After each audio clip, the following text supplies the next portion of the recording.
मैं एस्ट्रो स्वतंत्र आज आप लोगों के सम्मुख वैदिक एस्ट्रोलॉजी के बारे में कुछ ऐसी बिंदु लेकर आया हूँ जिसको जानने और परखने के बाद शायद आप लोग भी एस्ट्रोलॉजी कैसे देखी जाती है, कैसे भविष्य का निर्धारण किया जाता है, आगामी भविष्य कैसे संचालित होता है, इसके बारे में शायद आप लोग भी जान जाएंगे, आशा करता हूँ। ठीक है, तो मैं शुरू करता हूँ एकदम बेसिक से, ज़रा आप लोग इसे जानने का प्रयास करिएगा। जैसा कि आप लोगों को पता है कि पूरा एस्ट्रोलॉजी केवल 12 घर पर निहित होता है। 12 घर पर, 12 राशि पर और 12 राशि के बाद 12 राशि के जो स्वामी होते हैं उन पर निहित होता है। ठीक है, और उसके साथ साथ 9 ग्रहों पर निहित होता है। तो सबसे पहले हम लोग जानेंगे कि 12 भाव क्या होते हैं। आपको मैं बताना चाहूँगा कि जैसा कि सबको पता होता है, अगर कोई व्यक्ति भवन का निर्माण करता है तो सबसे पहले स्वयं के लिए निर्माण करता है। उसके बाद अगर देखा जाए तो अपने माता पिता या अपनी प्राकृतिक धन के लिए दूसरा भवन का निर्माण करता है। तीसरे भवन का जो निर्माण करता है भाई बहन के लिए करता है। चौथे भवन का जो निर्माण करता है अपने सुख सुविधा के लिए करता है। 5वें भवन का निर्माण करता है तो अपने संतान के लिए करता है। 6वें भवन का निर्माण करता है तो यह 2 चीज़ें दिखाता है कि एक नौकरी के लिए, अपनी नौकरी की जो प्रकाष्ठा होती है उसके लिए निर्माण करता है, और उसके साथ साथ 6वां भवन जो होता है रोग ऋण के लिए भी होता है। 7वां भवन जो होता है, 7वां भाव जो होता है, या भवन बोल लीजिए या भाव, या पत्नी को दे देता है या पति को दे देता है। अगर पति स्त्री है तो पति को देती है, अगर पुरुष है तो पत्नी को देता है। 7वां यह निर्धारित करता है, 7वां तो हो गया, 8वां यह निर्धारित करता है कि उनकी आयु और मृत्यु किस प्रकार से होगी।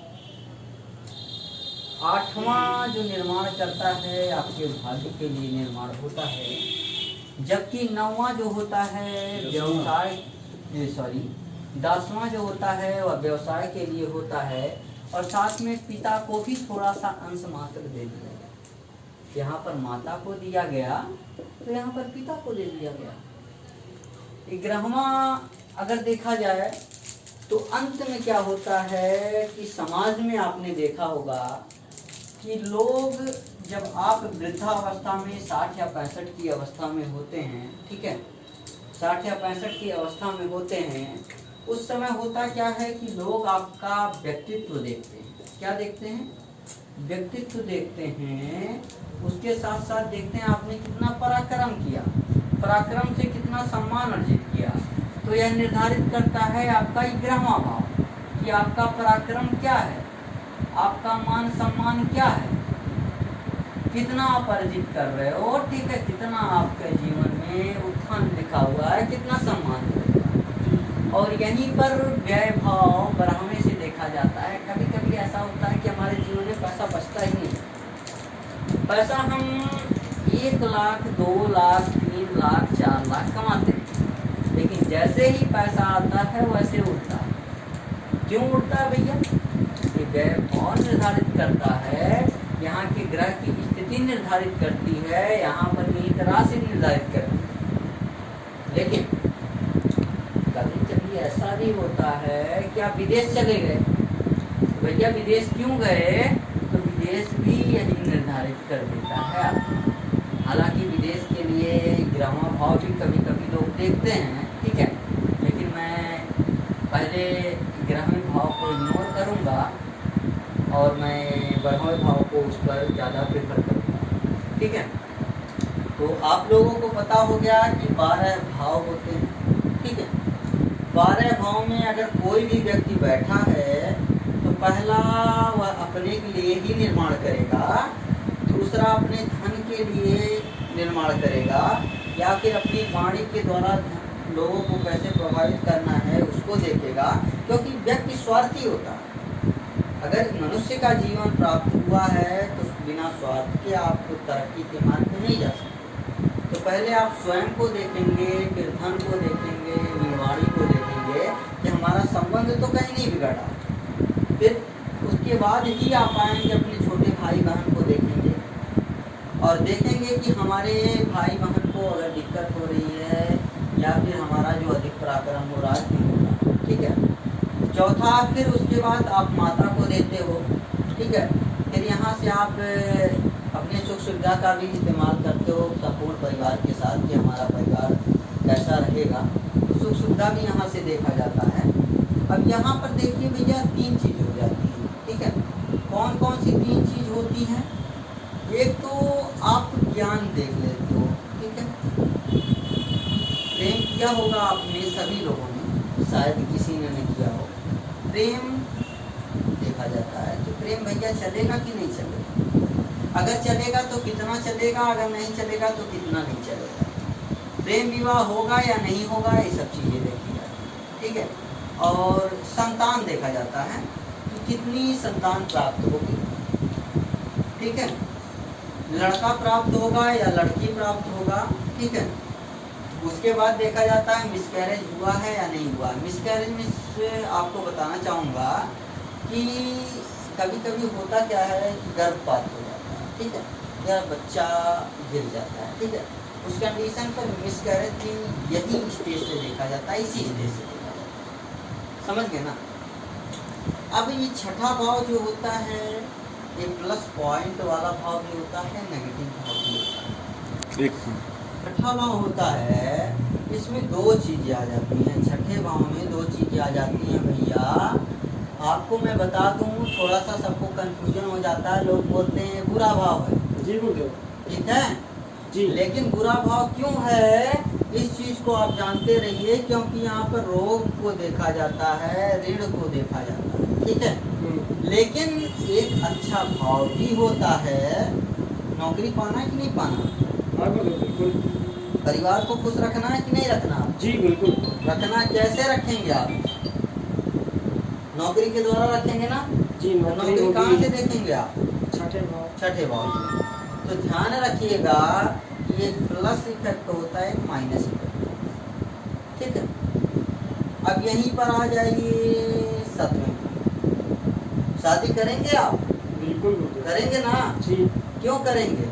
परिवार चलाना है, परिवार चलाना है। तो परिवार चलाने के लिए 7वां भाव है, पति पत्नी को देखना है, ठीक है जी। अब पति पत्नी क्यों देखेंगे? जीवन में तलाक होगा, चाहते हैं आप? ये तो नहीं चाहते गुरुदेव। अलगाव चाहते हैं?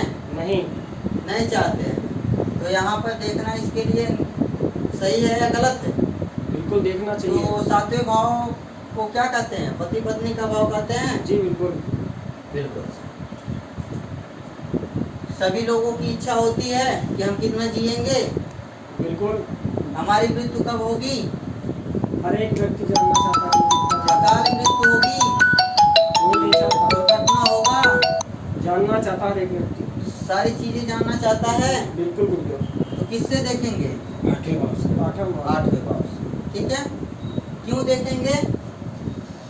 क्योंकि अपने जीवन के अंत क्षण को जानना है, जो कि दुर्भाग्यपूर्ण होता है, लेकिन लोग इसे जानना चाहते हैं, समझ गए जी। अच्छा ठीक है, अब आ जाइए भैया 9वें भाव पर। 9वां भाव क्या कहता है? कभी कभी लोग कहते हैं भैया हमारी किस्मत ही,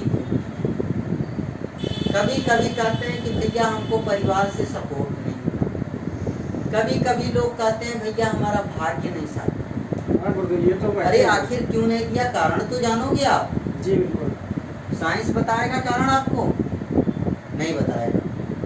कौन बताएगा? वैदिक एस्ट्रोलॉजी बताएगा। और कौन सा भाव बताएगा? 9वां भाव बताएगा। याद कर लेना, 9वां भाव भाग्य की भाव से जाना जाता है जी, ठीक है जी।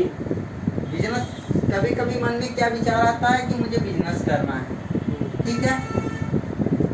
तो व्यवसाय करना है तो कौन सा व्यवसाय करेंगे आप? अपने रुचि का जो व्यवसाय हो जो ग्रहों की स्थिति के अनुसार निर्धारित होगी, ठीक है। तो उसके लिए 10वां भाव निर्धारित होता है व्यवसाय आपके लिए बेस्ट रहेगा या नहीं रहेगा, ठीक है। व्यवसाय में सफलता मिलेगी या नहीं मिलेगी, ठीक है।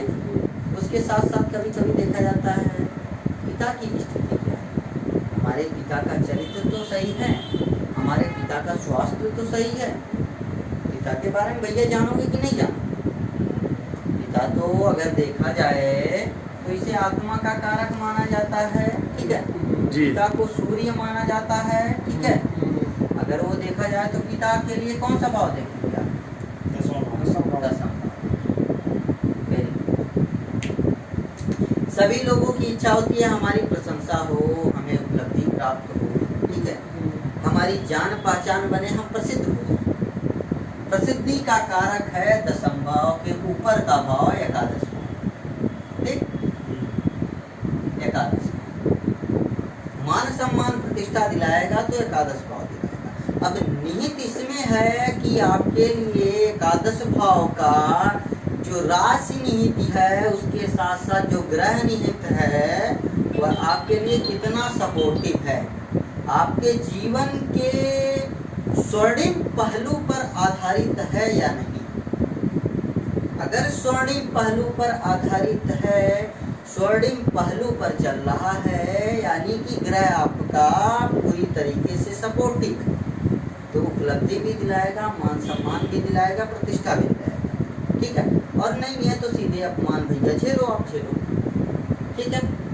उसके बाद पैसा को बचाना है कि नहीं बचाना है? बिल्कुल गुरुदेव, बचाना है ना? हाँ।